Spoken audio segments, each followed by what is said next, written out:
எல்லோருக்கும் வணக்கம். நாராயணியத்தோட பிரபஞ்ச ரகசியங்களை நம்ம சேர்ந்து தெரிஞ்சுக்க போறோம். இன்னைக்கு தசகம் 8ல இந்த பிரபஞ்சம் எப்படி உருவாகுது, அப்புறம் எப்படி ஒரு பெரிய பிரளயத்துல முடியுதுங்கிற அந்த தெய்வீக சுழற்சியை பத்தி பார்க்க போறோம். மேல்பத்தூர் நாராயண பட்டத்திரி நமக்கு என்ன சொல்றாருன்னு பார்க்கலாம். வாங்க இந்த அற்புதமான பயணத்தை ஆரம்பிக்கலாம்.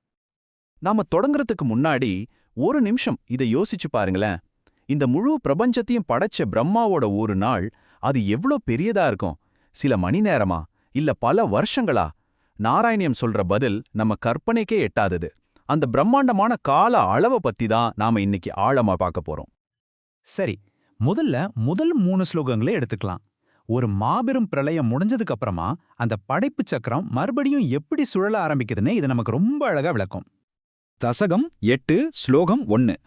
ஏவம் தாவத் பிராகிருத பிரக்ஷயாந்தே பிராமே கல்பே ஹ்யாதிமே லப்த ஜன்மா பிரம்மா பூயஸ்த்வத்வதே வாப்பிய வேதான் சிருஷ்டிம் சக்ரே பூர்வகல்போபமானாம். 1. இந்த ஸ்லோகம் என்ன சொல்லுதுன்னா, பிராகிருத பிரளயம்னு ஒரு முழுமையான பிரபஞ்ச அழிவு நடக்கும். அதுக்கப்புறம் பிராம கல்பத்தோட தொடக்கத்துல ஒரு புது பிரம்மா தோன்றுவார். இங்க ரொம்ப முக்கியமான விஷயம் என்னன்னா, அந்த படைப்புக்கான அறிவை, அதாவது வேதங்களை அவர் வேற எங்கிருந்தும் பெறல. அந்த பரம்பொருளான நாராயணன் கிட்ட இருந்து தான் நேரடியா வாங்குறார். அந்த ஞானத்தை வச்சுக்கிட்டு போன கல்பத்துல படைப்பு எப்படி இருந்துச்சோ அதே மாதிரி ஒரு புது படைப்பை தொடங்குறார். இது ஒரு முடிவே இல்லாத சுழற்சிங்கிறத இது ரொம்ப அழகா சொல்லுது இல்லையா? தசகம் 8 ஸ்லோகம் 2. சோயம் சதுர்யுக சஹஸ்ரமிதான்யஹானி தாவன்மிதாச்ச ரஜனீர்பகுஷோ நினாய நித்ராத்யசௌ த்வைநிலீய சமம் ஸ்வசிஷ்டைர் நைமித்திக பிரளயமாஹுரதோஸ்ய ராத்ரிம். இப்போ நாம ஆரம்பத்துல கேட்ட அந்த கேள்விக்கு வருவோம். பிரம்மாவோட ஒரு பகல் பொழுது அப்படிங்கிறது 1000 சதுர்யுகங்கள். ஆமா, நீங்க கேட்டது சரிதான். கிருதா, திரேதா, துவாபர, கலி, இந்த 4 யுகங்களும் சேர்ந்ததுதான் ஒரு சதுர்யுகம்.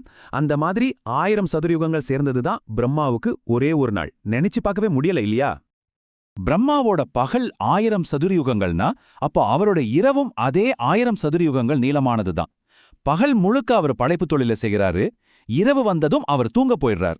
அப்போ அவரும் சரி, அவரால படைக்கப்பட்ட எல்லா உயிர்களும் உலகங்களும் சரி, எல்லாமே அந்த நாராயணனுக்குள்ள ஒடுங்கிடும்.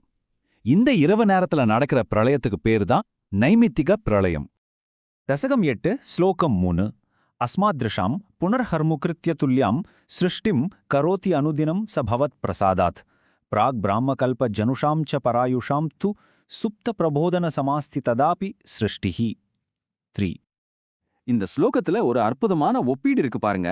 பிரம்மா ஒவ்வொரு நாளும் படைப்பு தொடங்குறது நம்மள மாதிரி மனுஷங்க காலையில எழுந்து நம்ம அன்றாட வேலைகளை செய்யற மாதிரி தான் அப்படின்னு பட்டத்திரி சொல்றார். இதெல்லாம் அந்த இறைவனோட அருளால தான் நடக்குது.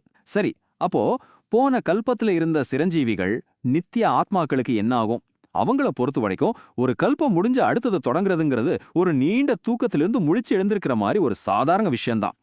காலத்தோட அந்த பிரம்மாண்டத்தை எவ்வளவு எளிமையா விளக்கியிருக்காரு பாருங்க. சரி, காலத்தோட இந்த பெரிய சக்கரத்துல நாம இப்போ எங்க இருக்கோம்? நம்ம பிரம்மாவோட வயசு என்ன? அவரோட இரவு நேரத்துல இந்த பிரபஞ்சத்துக்கு என்ன நடக்குது?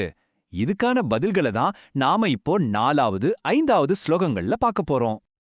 தசகம் 8 ஸ்லோகம் 4. பஞ்சாஷதப்யம் மதுனா ஸ்வவயோர்தரூபம் ஏகம் பரார்த்தம் அதிவிருத்திய ஹி வர்த்தத சௌ தத்ராந்தியராத்ரிஜனிதான் கதயாமி பூமன் பஷ்சாத்தினாவதரணே ச பவத்விலாசான். இந்த ஸ்லோகம் நாம இப்போ வாழ்ந்துகிட்டு இருக்கிற இந்த பிரம்மாவோட வயசை குறிப்பிடுது. இப்போ இருக்கிற நம்ம பிரம்மா இருக்காரு இல்லையா, அவரோட 100 வருஷ வாழ்க்கையில 50 வருஷத்தை முடிச்சிட்டார். அதாவது அவரோட வாழ்க்கையோட முதல் பாதியை கடந்து 2வது பாதியில இப்போ இருக்காரு. இந்த 50 பிரம்ம வருஷங்கள் கொண்ட கால அளவுக்கு ஒரு பரார்த்தம் அப்படின்னு பேரு. தசகம் 8 ஸ்லோகம் 5. தினாவசானேத சரோஜயோனி சுஷுப்திகாமஸ்த்வை சந்நிலில்யே ஜகந்தி ச த்வஜ்ஜடரம் சமீயோ ததேதமேகார்ணவமாச விஸ்வம். சரோஜயோனி அப்ரமா சுஷுப்திகாமஸ்த்வை சந்நிலில்யே. இந்த ஸ்லோகத்தை விளக்கறதுக்கு முன்னாடி ஏகார்ணவம்ங்கிற வார்த்தையை நாம புரிஞ்சுக்கணும். ஏகா அப்படின்னா 1, அர்ணவம்னா கடல். பிரளய காலத்துல அழகழகு உலகங்கள் உயிர்கள்னு எதுவும் இல்லாம இந்த முழு பிரபஞ்சமும் ஒரே ஒரு பெரிய பிரளய கடலா மாறி நிற்கும். அந்த நிலைக்கு பேர் தான் ஏகார்ணவம். இப்போ ஸ்லோகத்துக்கு வருவோம். பிரம்மாவோட ஒரு நாள் முடியும் போது தாமரையிலிருந்து பிறந்தவரான அந்த பிரம்மாவுக்கு தூக்கம் வருது. அவர் தூங்கணும்னு ஆசைப்படுறார். அப்போ அவரால படைக்கப்பட்ட எல்லா உலகங்களும் உயிர்களும் சின்ன வடிவத்துல அந்த நாராயணோட வயித்துக்குள்ள போய் ஒடுங்கிடுது. அந்த நேரத்துல தான் இந்த முழு பிரபஞ்சமும் எந்த வேறுபாடும் இல்லாம ஒரே பிரளய பெருங்கடலா, அதாவது ஏகார்ணவமா மாறிடுச்சு. ஆக இந்த 5 ஸ்லோகங்களும் நமக்கு என்னத்தை உணர்த்துது?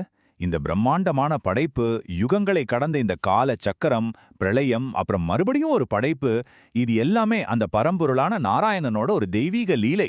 எல்லாத்துக்கும் தொடக்கமும் அவர்தான், முடிவும் அவர்தான். நாராயணியத்தோட இந்த ஆழமான தத்துவங்களை நாம சேர்ந்து பார்த்தது உங்களுக்கு பிடிச்சிருக்கும்னு நான் நம்புறேன். இது மாதிரியான ஞான புதையல்களை இன்னும் நிறைய மொழிகள்ல உங்ககிட்ட கொண்டு வந்து சேர்க்கிற எங்க ஞானகோஷ் சேனலை பத்தி சில வார்த்தைகள். பார்த்ததற்கு ரொம்ப நன்றி. ஞானகோஷ் ஒரு பன்மொழி ஆன்மீக தளம்.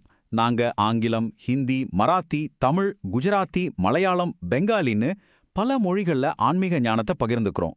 இன்னும் நிறைய மொழிகள் சீக்கிரமே வர இருக்கு. சனாதன தர்மத்தோட காலத்தால் அழியாத பொக்கிஷங்களை உங்களுக்கு ரொம்ப எளிமையா தெளிவா கொண்டு வந்து சேர்க்கிறது தான் எங்களோட நோக்கம். எங்க சேனல்ல நீங்க ஸ்ரீமத் பாகவதம், பகவத்கீதை, மகாபாரதம், லலிதா சஹஸ்ரநாமம், தெய்வத்தின் குரல்னு பல விஷயங்களை பத்தி தினமும் விளக்கங்களை கேட்கலாம். அது மட்டும் இல்லாம மகாராஷ்டிரா, வங்காளத்தோட மகான்களோட கதைகள், ஆதிசங்கரோட தெய்வீக அவதார கதைன்னு எல்லாத்தையும் நீங்க பல மொழிகள்ல தெரிஞ்சுக்கலாம். இந்த ஞான பயணம் உங்களுக்கு பயனுள்ளதா இருந்துச்சுன்னு நீங்க நினைச்சீங்கன்னா எங்க ஞானகோஷ் சேனலுக்கு சப்ஸ்கிரைப் பண்ணுங்க. அப்பதான் எங்க தினசரி வீடியோக்கள் உங்களுக்கு உடனே வந்து சேரும். இந்த தெய்வீக ஞானத்தை உங்க நண்பர்கள், குடும்பத்தினர் கூட பகிர்ந்துக்க மறக்காதீங்க. நம்ம எல்லாரும் சேர்ந்து சனாதன தர்மத்தோட ஒளியை எப்பவும் பிரகாசமா வச்சிருப்போம். நன்றி.